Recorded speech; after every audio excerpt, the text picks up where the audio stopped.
Good morning. It's April the 16th, 2020. It's a cold, chilly spring day in Cleveland, Tennessee. I wanted to take a few minutes and just share with you our coronavirus experience.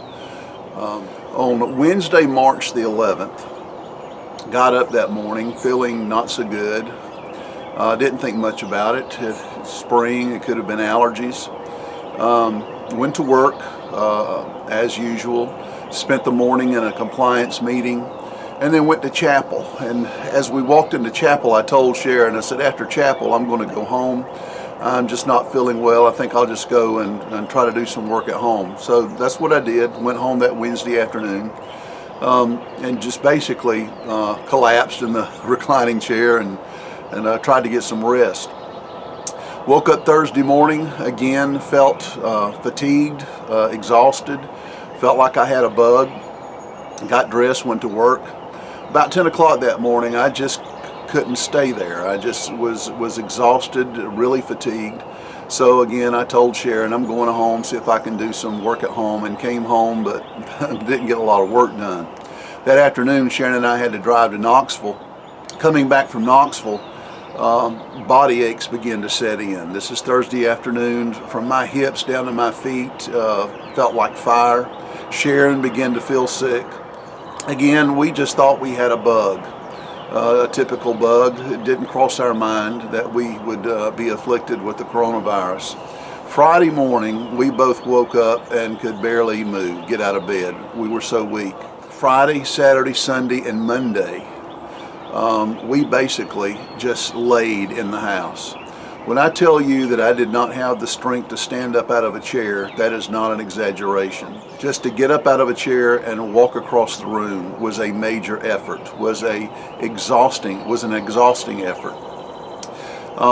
The symptoms that we had during this time, we had some fever, some cold chills, some body aches, typical of the flu.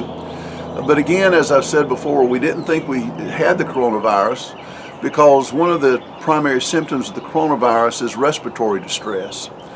We did have a dry cough, very irritating, wouldn't go away, but we did not have the shortness of breath. And Sharon has always suffered from chronic lung issues, breathing issues, chronic bronchitis. And I've always feared that if Sharon were ever to get a disease that affected her respiratory system, that it might kill her. But during this time I was not alarmed because, again, we did not have this respiratory distress. Tuesday morning on March the 17th, we both decided that we had enough strength that we needed to go to the doctor and at least get some kind of prescriptions that would maybe help with our symptoms. So we got up and went to a local convenient care. Walked in the door and told them we had a virus. They immediately handed us masks. Within a few minutes, we were in the room being seen by a physician. We were there together. He asked our symptoms. We told him. He asked about my travel. I told him that I had been traveling the month before.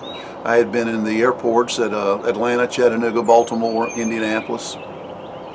And he said, I have a low suspicion that you have the coronavirus, but I'm not going to test you because we just have too few tests. And we talked a few more minutes, then finally he said, I am going to test you. You've been traveling. I'm going to test you. I won't test your wife.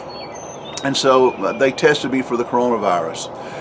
After they tested us, they walked us out the back door. I asked where I need to go pay the bill. They said, we'll send you a bill. We'll just go home and stay there. And told us to stay isolated for 14 days. Well, we had already been isolated for 6 or 7 days. Effectively, since Thursday night on March the 12th, we had been isolated because we were just too sick to go anywhere. And so we stayed, of course, isolated for those several days. And then about 6 or 7 days later, I got a call that indeed my test had proved positive and that I was suffering from the coronavirus and Sharon was suffering from the coronavirus. So we got a telephone call from the Tennessee Department of Health, and they again explained to us isolation and quarantine, which we abided by. During this whole time, the symptom that was most prevalent, as I have mentioned, is exhaustion. We were so sick for 4 or 5 days that we barely could move. I would say it was 2 weeks after visiting the convenient care that we really felt like that we had our strength back.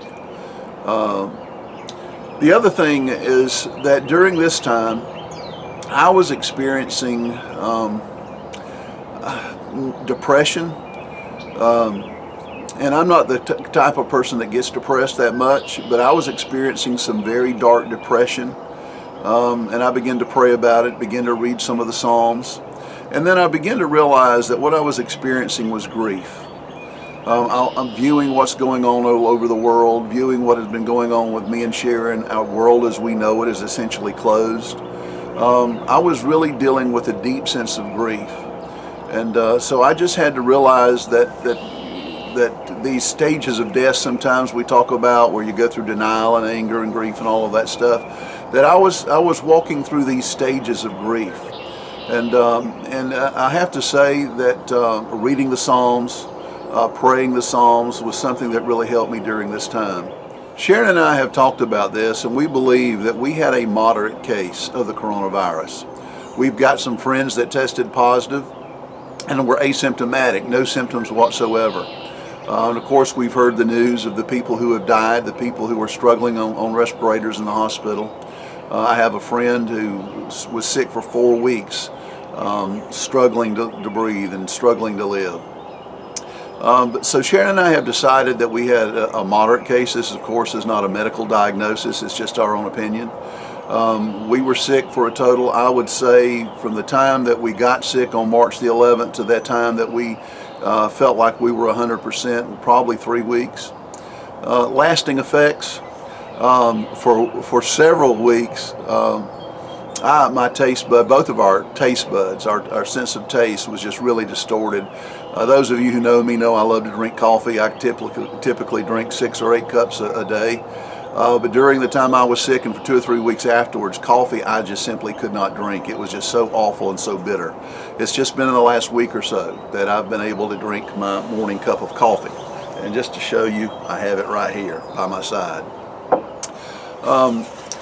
The other thing, lasting effects, that I've been struggling with personally, and I didn't know if this was psychological or physiological, and it may be both. But I read an article by Andrew Cuomo. Andrew Cuomo is a host on CNN, and I read one of his articles. He's struggling with the coronavirus, and something he said just really resonated with me. He said, "This thing fools with your mind." One of the things that I've noticed, I'm more than a month past the initial date that I can say that I was sick, but I'm really struggling to keep my concentration. Before I got sick, I could sit down and read for hours. Now it's a struggle to read for 30 minutes. Before I got sick, I could sit at my desk and write and research for hours. 45 minutes to an hour is all I can do right now. So I believe probably what I'm going to have to do is just continue with the discipline, just continue reading and continue doing what I'm supposed to be doing, so that I can redevelop that sense of concentration. I hope this is not long lasting. But all the research tells us that we don't know what the long-lasting symptoms of this are going to be. But as of today, I feel really good. For the last week, I've really been working in the yards, trying to get back to work, writing some materials that I've contracted to write. I feel blessed. I feel blessed, number one, because Sharon had a very dangerous virus. And as I've already said, always felt like if she contracted some kind of respiratory disease that it would kill her. Now Sharon did say that this was the sickest she's ever been, the weakest she's ever been, but she survived, and I'm grateful for that. We're grateful that our children and our grandchildren have not contracted the infection. In fact, the week before we got sick, we were keeping our oldest grandson Levi here at the house. In fact, the day that I felt like I was getting sick, on March the 11th, I drove to Monteagle to take Levi back to his daddy, met Nathan there so Levi could go home. And I was really afraid that Levi would become a carrier and all the kids would get sick, but as of today, no one in the family has gotten sick. In fact, that's another thing that I'm fortunate about. I work in a wonderful community at Pentecostal Theological Seminary, in meetings with them, in hallways, always in close contact. To my knowledge, to date, no one else at the seminary has gotten sick. People that I had really close contact with, and there were several on the Wednesday that I felt like I was coming down with the sickness. I probably had contact with 30 or 40 people. To date, none of those have shown any symptoms, so I'm really fortunate there. Since getting sick, I've had a lot of conversations with people through social media and on the telephone who have called to express their experience. These are people who got sick in February and March, who had all of these symptoms, and I mean scores of people. But this was before this became the news.